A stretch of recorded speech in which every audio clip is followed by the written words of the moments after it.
Welcome to Chapter 2 on NGO governance models in India. This is part of the course on the sociology of social service organization and management. Governance in Indian NGOs is primarily determined by their legal structure, as defined by central and state acts. These legal frameworks dictate the governance mechanisms, the composition of the governing body, and statutory compliance requirements. The key determining factors of governance include the legal act under which the entity is governed, the board structure, and the level of compliance, which covers mandatory audits, filings, and transparency. NGOs in India are typically registered under one of three primary legal structures: the public trust, the registered society with a democratic structure, or the Section 8 company with corporate-style governance and high compliance. Model 1 is the public charitable trust. This is often the simplest model, utilized for smaller, family-based, or localized charitable purposes.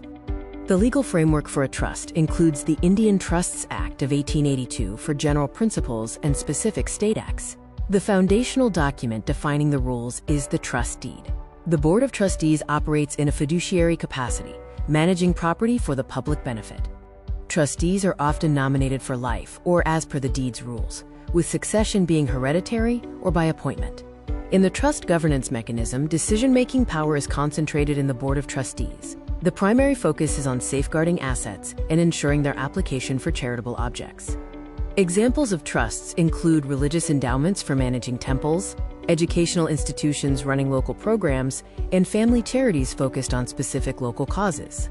Model 2 is the registered society. This is the most common and flexible model, preferred by membership-based organizations that employ democratic structures. The Society's legal framework is based on the Society's Registration Act of 1860, along with state amendments. The objectives and rules are defined in the Memorandum of Association. A registered society's managing committee includes the general body, composed of all registered members. The executive committee is elected from the general body for daily management and strategic direction.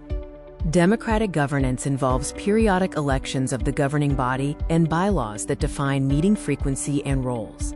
Decisions are typically made through collective action based on majority consensus. An example of a registered society is the Pratham Education Foundation. It is structured as a society where the general body elects an executive committee to manage its vast educational programs across India. Model 3 is the Section 8 company, a non-profit company. This model is preferred by large-scale, professional NGOs seeking a formal, corporate-like governance structure. The legal framework for a Section 8 company is governed by the Companies Act of 2013.